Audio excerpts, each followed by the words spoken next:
So we're here today with Sam A, Yep. who was just recently 50 years gamble free. It was fantastic to have a meeting in Sydney. Sam, welcome today. Thank you. We're just going to ask you some questions here around your life and Gamblers Anonymous and the influence it had on your life. Okay. You grew up in Sydney, Sam. What was it like growing up in those days? Well, I was born in 1924 in a slab hut in Bringelly Road, Kingswood, near Penrith. And this was on my grandfather's property, and my father's job was procuring horses for the English Army in India. And his job was to ride around the country selecting horses, bringing them home. He would train them a bit, groom them, and then the agent would come around and he'd sell them. Then in 1926 we moved to Windsor Road, Box Hill, where we grew up on a small farm, and it was I had 4 siblings. It was quite a happy life. It was very basic. Our home had no electricity, no running water. The water came from a well. We had to dispose of all our night soil for 7 people on the property, and the principal method of transport was walking or by horseback or on the sulky. And at 18 I was called up by the army, and then 6 months later transferred to the Air Force, and was fortunate enough to become a pilot, which had been a boyhood dream.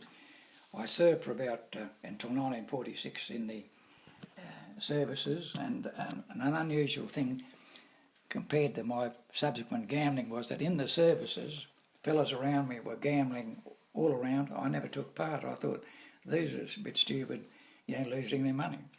In 1946, on discharge, I attended a race meeting at Rosehill with my brother-in-law, and looking back, that was the beginning of 19 years of compulsive gambling. Sam, would that be the first inkling you might have had a problem, or was it really about, what was it like? Well, after about 6 months, yes, it was a problem, because I started telling lies about where I was getting money. I cashed in insurance policies. I was doing things that, previously I thought I was a good character. I was married by this time, so after about 6 months, I was certain there was something wrong. Mm-hmm. How did you hear about Gamblers Anonymous, and how old were you at the time?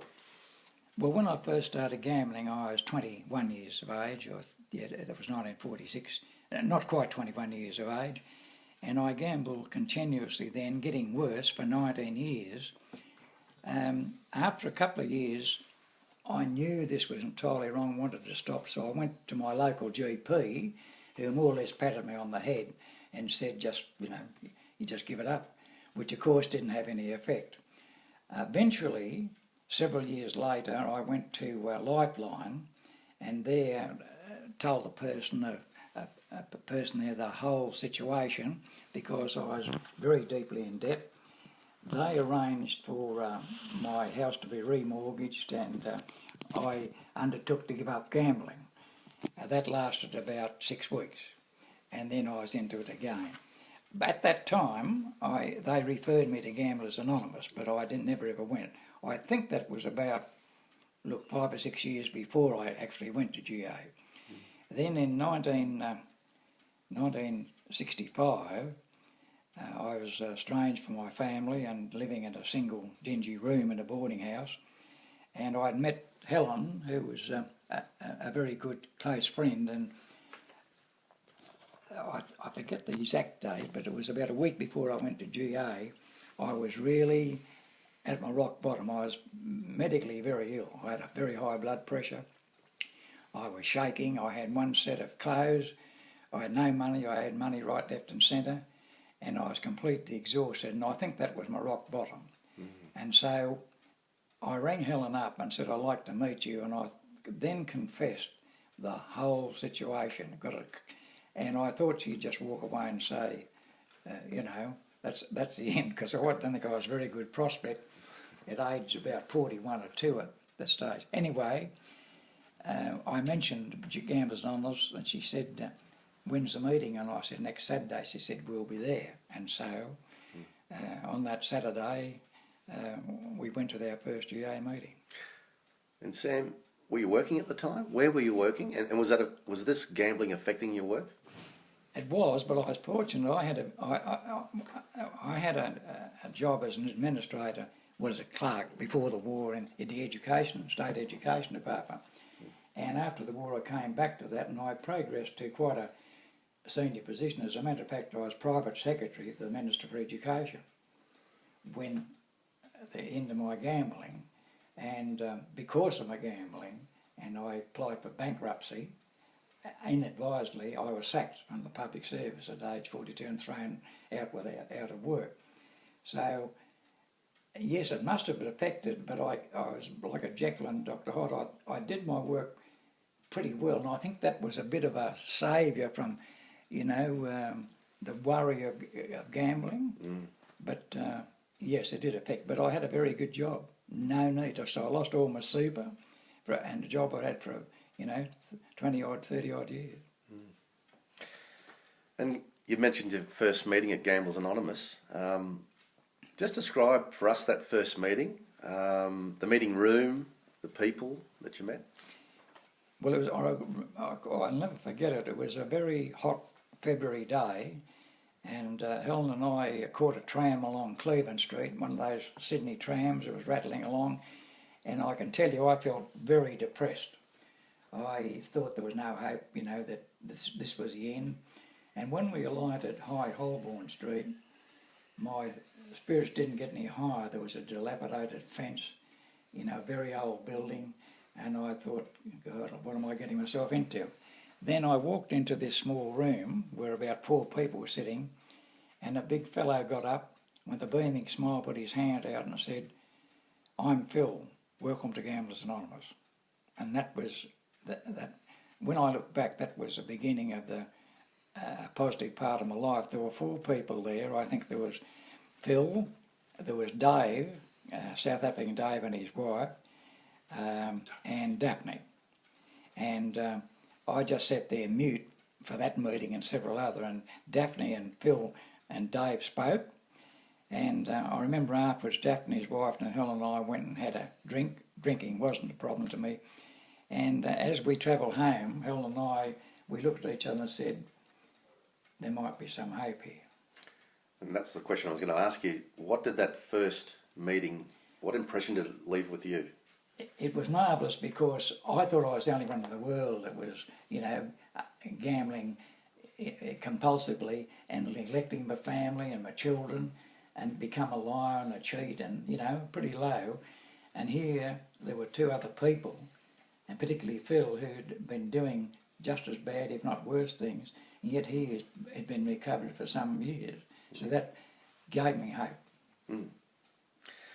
Describe how coming to the meetings in the ensuing months, or weeks and months, how that changed your work and your home life. Is there any? Well, a few bad things happened to me after. By the way, there was only one meeting in Australia. And that was the Sydney meeting. So it was very hard in between meetings because, as you know, we all get temptations to return. Luckily, I had Helen to speak to, and on occasions I was that desperate I went to AA meetings and just applied in my own mind gambling when they said alcohol. Look, I suffered deeply from remorse, and I'm talking deep remorse of what I'd done to my family and children. And that lasted for 2 or 3 years. As I said, medically I had very high blood pressure. My confidence was shot to pieces. I had no confidence in myself. But I resolved in my own mind that if I didn't gamble, from what I'd heard from Phil, those things would get better. Now, after I stopped gambling, when the next 2 years I was divorced, as I said, I lost my job. I was out of work for a few days. Then I got I got a job at Sydney Hospital as a rouseabout. I then got a job with the,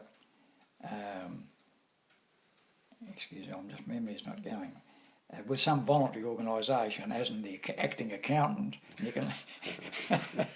It was the Royal Blind Society, that's right. And I shouldn't have taken it, probably dealing with money, but anyhow, one funny thing about that, someone left a Rolls Royce from Double Bay bequeathed it to the Royal Blind Society. I didn't know how to bring the books, but luckily I had a mate who was an accountant, so I was able to do that. And then I worked for Standard Telephones and Cables.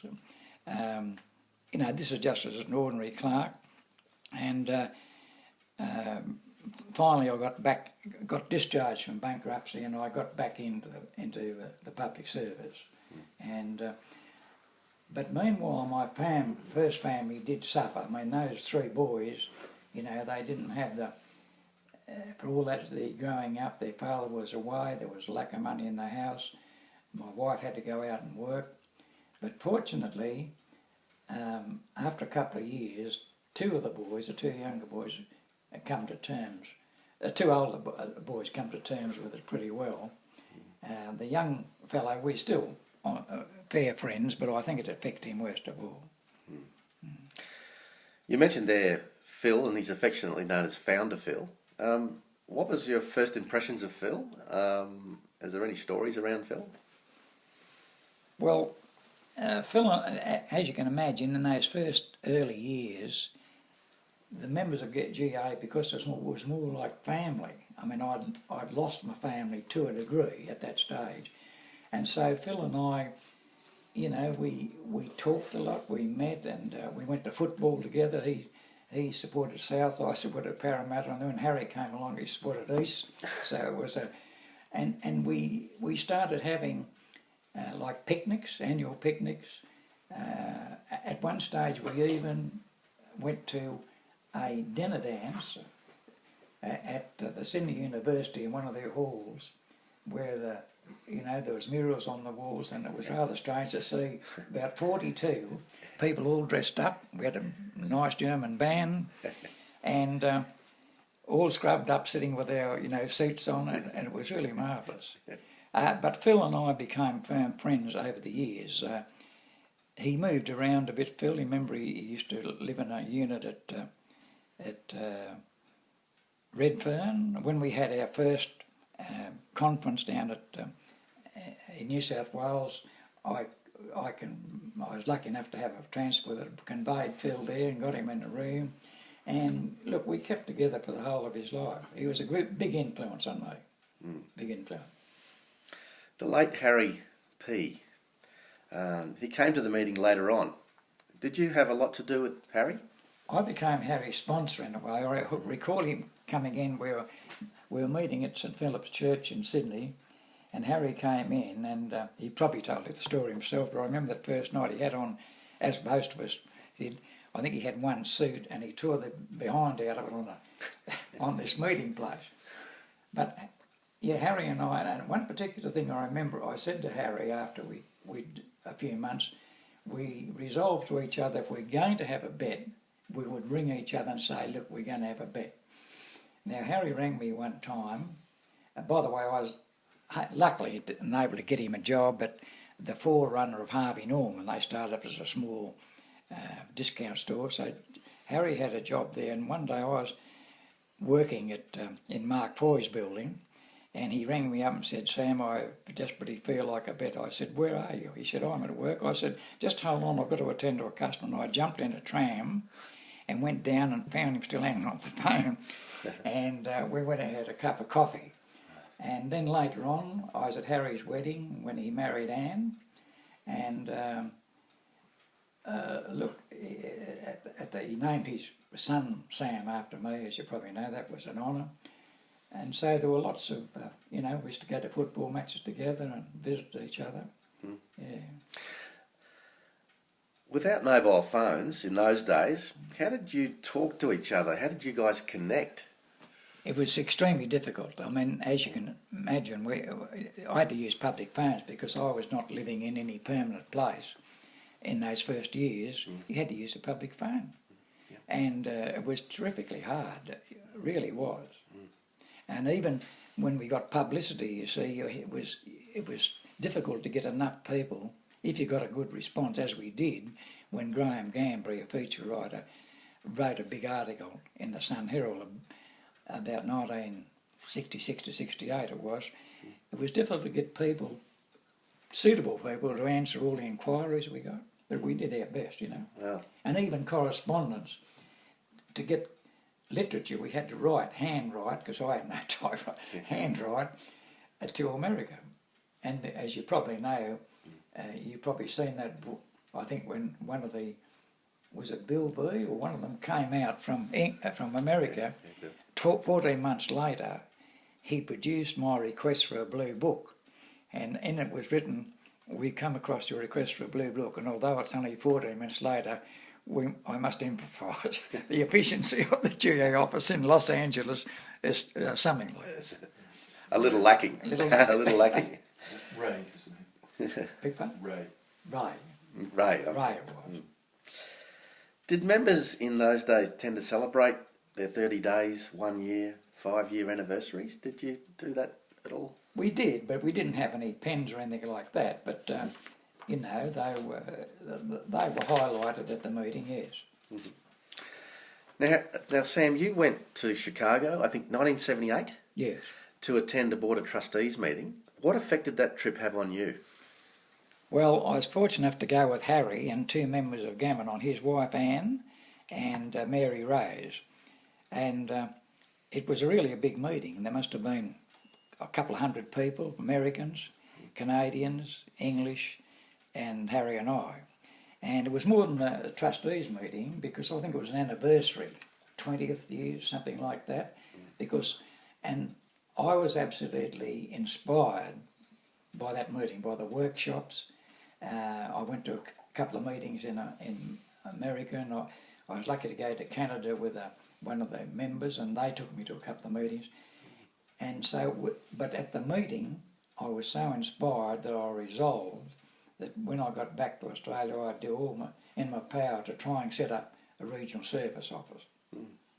Which leads me to the next question. The Regional Service Office, or we call it RSO, started in Sydney in 1978? And was that a good thing? And why? Well, I think it was established finally in 1978. A lot of work, well, not only myself. I mean, we had Dave and Harry and Phil and others, you know, worked up. It sounds simple these days, but to acquire premises, you know, to acquire reasonable rent and get equipment, and then to try and equip it at least half a day a week with some operator. And generally, first of all, it was members of Gamanon came in to refer them to meetings and so on. And it was also not easy to get all the groups to agree, but finally we did. We had a delegate. The management committee was a delegate from each of the groups, and I think when I left it was working pretty well. Mm.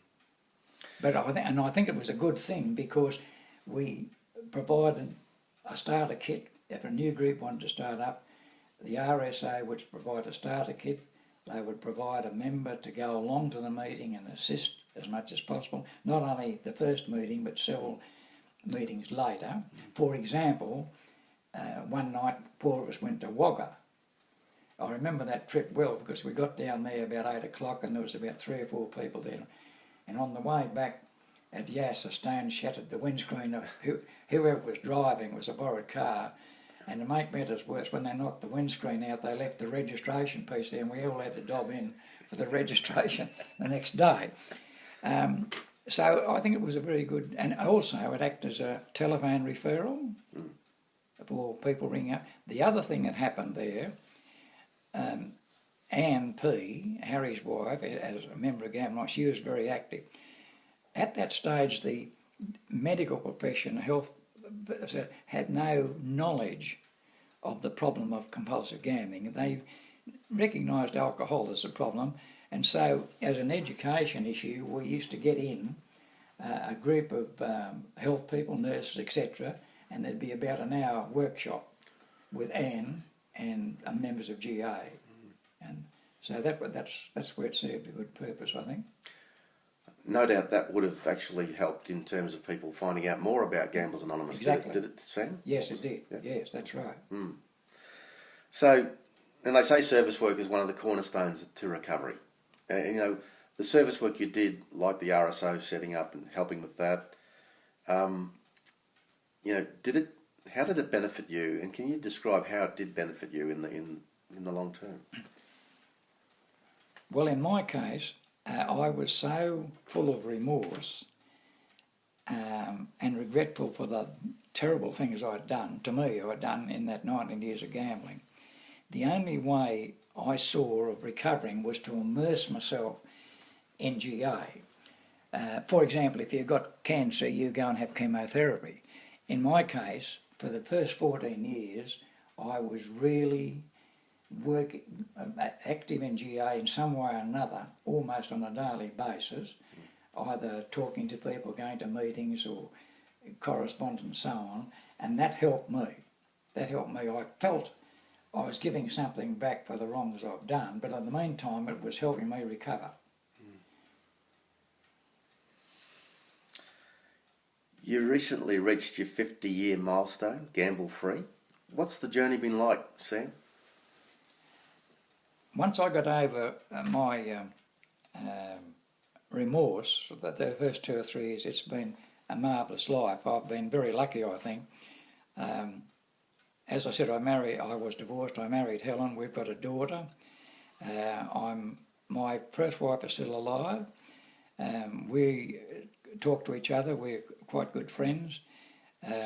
Regretfully, my eldest son tragically died in 2007 in an accident, which hit us hard because he and I had become, very, very close.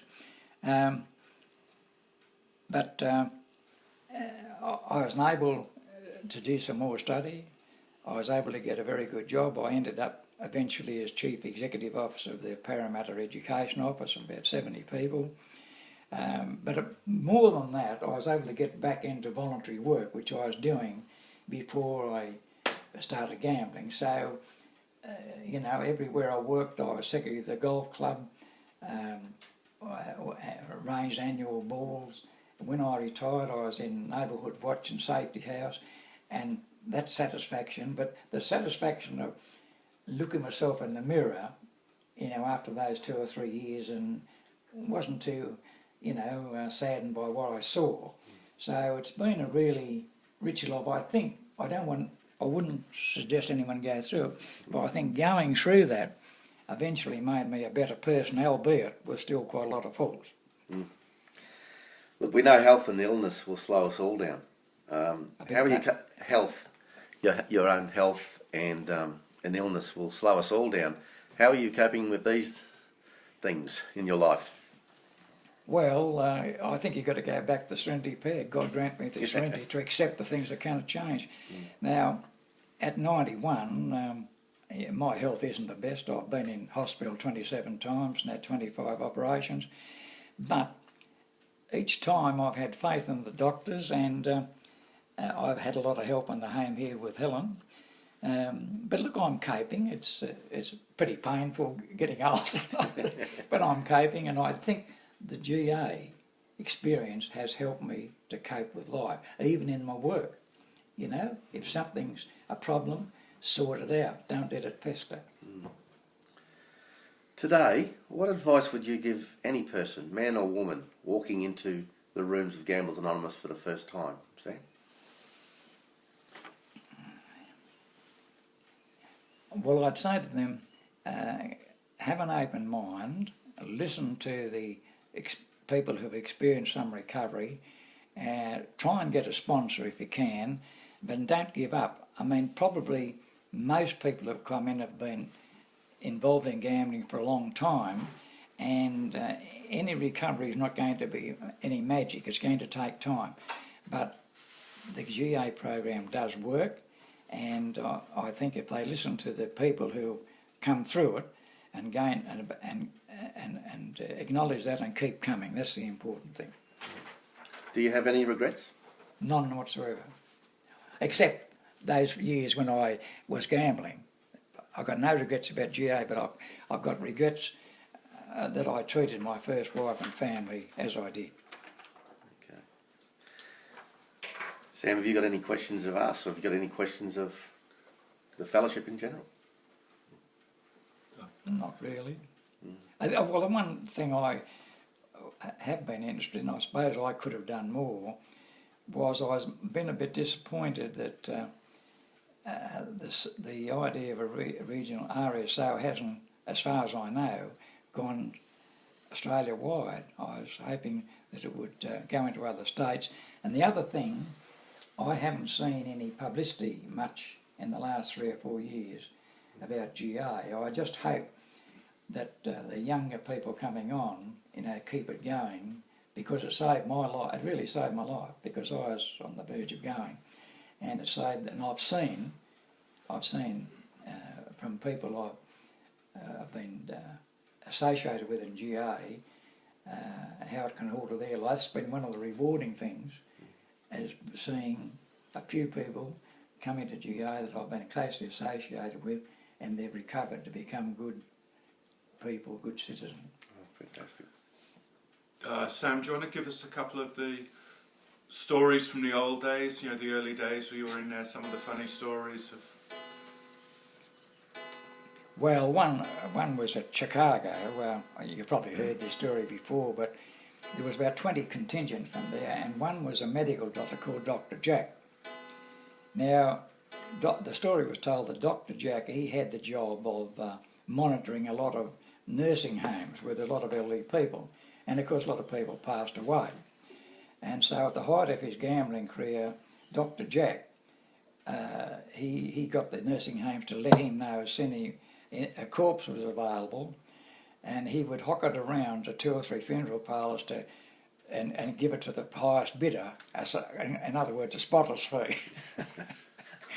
The other one, I forget his name, but we were meeting at Nithvale Clinic in Sydney, and he was a taxi driver, a lovely bloke, and he told the story of this day he lived in Parramatta, and he finished his shift and he was going to Parramatta, and he picked up a very attractive young lady because she was going near Rose Hill. And it so happened that Rose Hill races were on that day, and he had a tip for a certainty in the first. So he said he got very friendly with this girl, and when they arrived at her home, not far from the racecourse, she said, oh, whatever his name was, Jack, let's say, Jack, would you like to come in for a coffee? He said, and it was very tempting, but he said, I knew about this certain the first, he said, and I had to say no. Very good.